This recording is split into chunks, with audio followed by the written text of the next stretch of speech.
તો આગળ વાત અમરેલીની। અમરેલી શહેરમાં પ્રસિદ્ધ ટાવર સાથેના ત્રિવિધ કાર્યક્રમનું ખાતમુહૂર્ત કરતા મંત્રીઓના હસ્તે કરાયું। કૃષિ મંત્રી જીતુ વાઘાણી અને ઉર્જા મંત્રી કૌશિક વખેરિયાએ 267 લાખના કામોના ખાતમુહૂર્ત કરી વિકાસ કામોને વેગ આપ્યો। અમરેલીના ટાવરનું રિસ્ટોરેશન્સ પ્રોજેક્ટ ખાતમુહૂર્ત કરાયું। વેપારી વર્ગની વિશાળ ઉપસ્થિતિમાં ટાવર રિસ્ટોરેશનનું ખાતમુહૂર્ત કરાયું। આખા દિવસના કૃષિ મંત્રી કાર્યક્રમમાં જીતુ વાઘાણી અને કૃષિ મંત્રી કૌશિક વખેરિયાએ ખીલી ઉઠી રાજમહેલ સાથે ટાવર રિસ્ટોરેશન સહિત ઐતિહાસિક ધરોહર જાળવવાના ધ્યેય સાથે વિકાસની હરણફાળ। અમરેલીમાં એક જ દિવસમાં 7 કરોડના વિકાસ કામોના ખાતમુહૂર્ત અને લોકાર્પણ કાર્યક્રમ થયા। કૌશિકભાઈ કરેના 3 કરોડ રૂપિયાના આ ટાવર રિસ્ટોરેશનનું કામ એ શરૂ થઈ રહ્યું છે।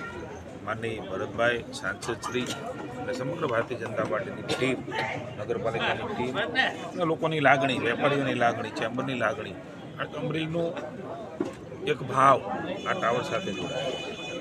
આપણી સંસ્કૃતિ, ધરોહર, સંસ્કાર એને સાચવીને પ્રગતિ કરવાની માનનીય મોદી સાહેબની જે નેમ છે એ પ્રકારે દેશને આગળ લઈ જાય છે। ત્યારે અમરેલીમાં પણ આ જ પ્રકારે કૌશિકભાઈના નેતૃત્વની અંદર આપણી અલગ અલગ પ્રકારની જે સંસ્કૃતિ, ધરોહર છે, આપણા સંસ્કાર છે એને જાળવીને, કેમ કે રાજમહેલ પણ 25 કરોડના ખર્ચે એ બની રહ્યો છે। એટલે વર્તમાન ને નવી પેઢી આપણા સંસ્કારો સાથે, સંસ્કૃતિ સાથે જોડાઈ રહે એવું આ અલગ અલગ પ્રકારના કાર્યક્રમો અને ખાસ કરીને આ ટાવરનું રિસ્ટોરેશન અને રાજમહેલનું એક નવીનીકરણ એ પણ આપણા સંસ્કારનું પ્રતીક છે।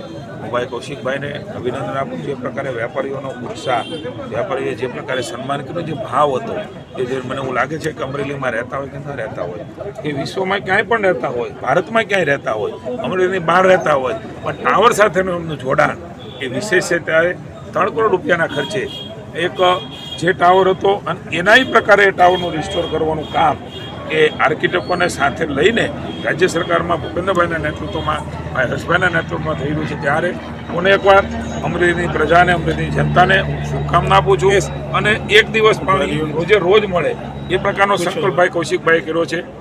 અલગ અલગ પ્રકારે જીઆઈડીસી અહીંયા લાવવાનો સંકલ્પ કર્યો છે। બાયપાસ અહીંથી નીકળે એનો સંકલ્પ કર્યો છે। એટલા માટે ભાઈ કૌશિકભાઈની સક્રિયતાને એક પ્રતિનિધિ કેવો હોય એનું એ પણ મને એવું લાગે છે કે કૌશિકભાઈમાંથી શીખવા જેવું છે। વિકાસની નવી ઊંચાઈઓ ઉપર અમરેલી પહોંચશે એની પણ મને સંપૂર્ણ શ્રદ્ધા છે।